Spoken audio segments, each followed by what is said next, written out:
Welcome back to Behind Closed Files, where we delve into the most chilling and baffling cases. If you love to read, please visit www.behindclosedfiles.com. Zodiac Killer, Unraveling the Unsolved Mystery.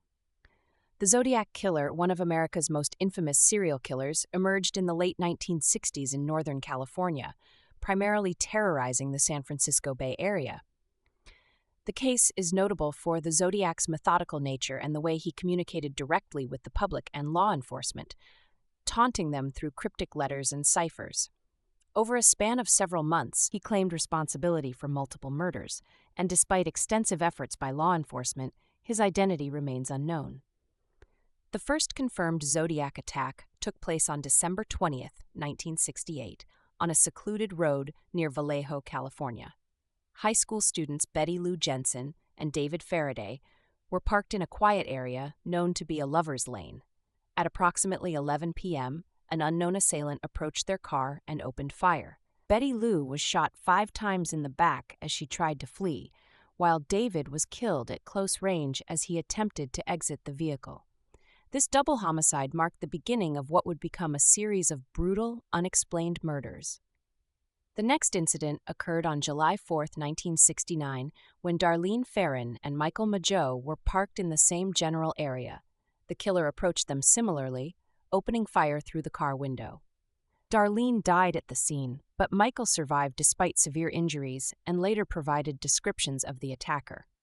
According to him, the suspect was a white male in his late 20s to early 30s, wearing a heavy coat and glasses. Shortly after the second attack, the Zodiac Killer sent a series of letters to local newspapers, including the San Francisco Chronicle, the San Francisco Examiner, and the Vallejo Times-Herald. In these letters, he provided details about the murders that only the perpetrator could know, proving his identity. Accompanied by these confessions were ciphers filled with strange symbols and codes, which he claimed would reveal his identity if solved.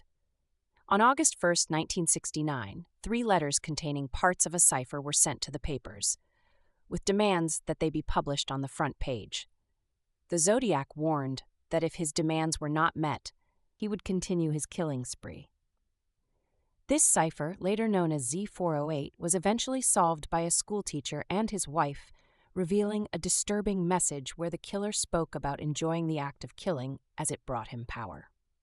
By late 1969, the Zodiac's identity remained unknown, despite the public panic and the exhaustive investigation by the police. On September 27, 1969, another couple, Brian Hartnell and Cecilia Shepard, were attacked at Lake Berryessa.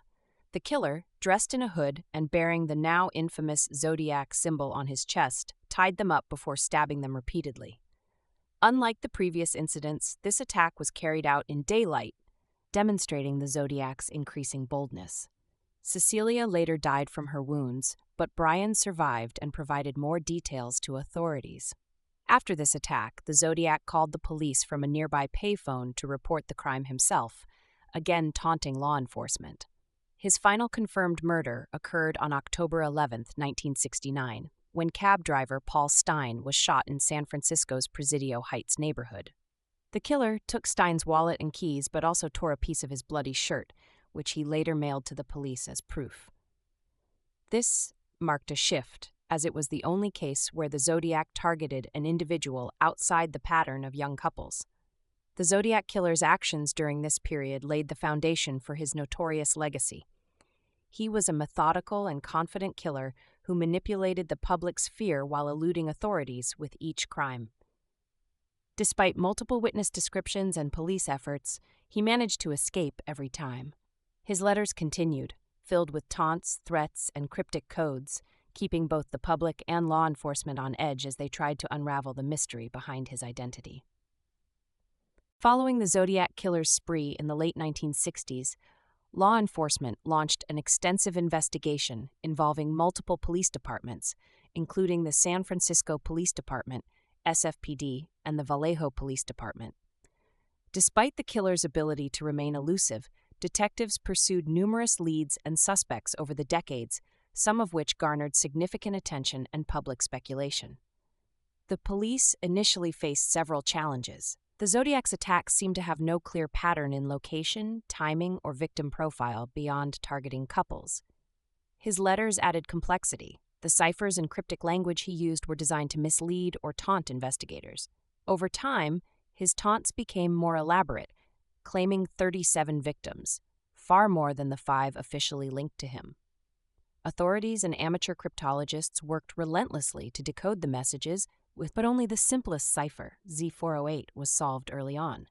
More complex ciphers, like the notorious Z340, remained unsolved for decades.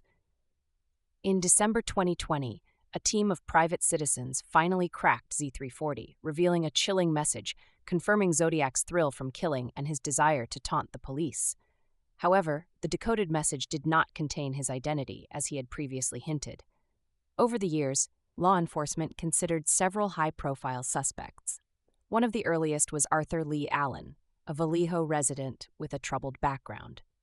Investigators found several pieces of circumstantial evidence linking him to the Zodiac, such as his ownership of a Zodiac watch and an affinity for cryptography. Despite these suspicious details, authorities could not find concrete evidence tying him directly to the crimes. Handwriting experts also failed to match Allen's writing to the Zodiac letters, leaving the case inconclusive.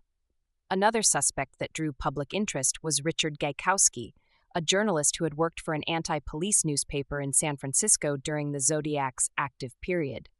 Gaikowski's physical appearance and connections to certain locations were considered relevant. However, like many others, he was eventually ruled out due to a lack of definitive evidence. In recent years, independent investigators and amateur sleuths have revisited the Zodiac case with fresh eyes. A group known as the Case Breakers, comprising retired law enforcement personnel and forensic specialists, has brought forward a new suspect, Gary Francis Post. They claim that Post's physical characteristics, including forehead scars matching police sketches, and his connection to certain crime locations, provide strong evidence of his involvement. The Case Breakers also suggest that Poste could be linked to other unsolved murders, particularly the 1966 killing of Cherry Joe Bates in Riverside, California. They argue that forensic details from the Bates crime scene, such as paint traces and a boot print consistent with Post's work in footwear, reinforce their claims. Despite their efforts, local police and the FBI have yet to confirm any connection between Poste and the Zodiac, and the FBI continues to classify the case as unsolved. While some new developments provide intriguing clues, the Zodiac Killer's true identity remains a mystery. Despite the many suspects and renewed investigations, the evidence often falls short of definitive proof, leaving the Zodiac's legacy as one of America's most notorious and unsolved cases. The Zodiac Killer case has captured public attention and media fascination for decades, partly due to the killer's taunting nature and his use of cryptic messages. His ability to evade authorities while boasting about his crimes turned him into a dark cultural figure, inspiring countless books, films, documentaries, and amateur sleuthing efforts. The Zodiac's letters and ciphers, as well as his gruesome acts, gave him a sinister allure that transcended his crimes and embedded him into American pop culture. From the moment the Zodiac first contacted local newspapers in 1969, the media played a pivotal role in the unfolding drama. Newspapers like the San Francisco Chronicle and the San Francisco Examiner published his letters, sometimes under pressure, to prevent further killings. The Zodiac's cryptic puzzles and ominous threats created a sense of fear and fascination that captivated both the public and the press. The media coverage, while aimed at providing information to help identify the killer, often sensationalized the Zodiac's persona. Headlines highlighted the danger he posed and the taunts he sent, creating a terrifying image of an omnipotent villain who could strike at any moment. This widespread fear and intrigue fueled the Zodiac's ego, evident in his continued correspondence and cryptic messages designed to generate panic. The Zodiac Killer's mystery has endured partly due to the rise of amateur sleuths who have taken an interest in the case. With the advent of the internet, forums, and online communities have emerged where enthusiasts share theories, analyze letters, and debate suspects.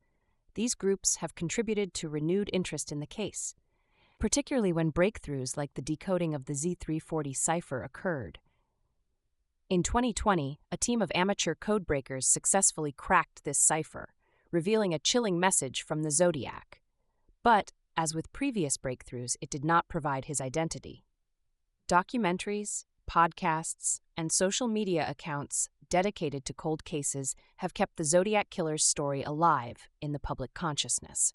Shows like Mystery Quest and the film Zodiac, 2007, directed by David Fincher, have further popularized the case, exploring the intricacies of the investigation and the obsession it has sparked among both professionals and hobbyists. In recent years, advances in forensic technology, such as DNA analysis, have inspired renewed hope that the Zodiac Killer might finally be identified. The case breakers and other independent investigators have utilized DNA databases and forensic genealogy to try to link evidence from old crime scenes to known suspects like Gary Francis Poste.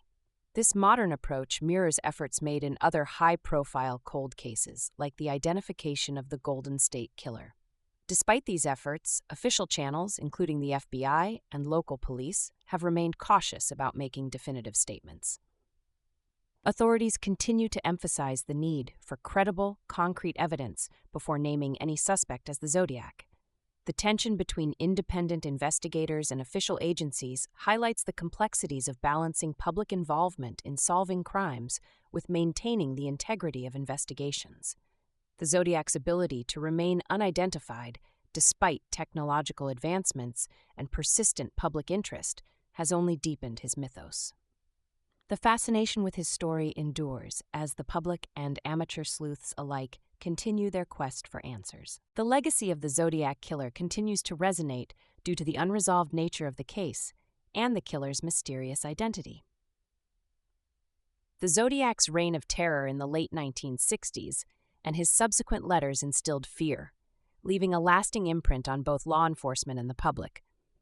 Despite numerous investigations, breakthroughs, and modern forensic efforts, the Zodiac remains one of the most enigmatic figures in criminal history. The Zodiac case was among the early examples of a serial killer who manipulated the media and law enforcement through communication.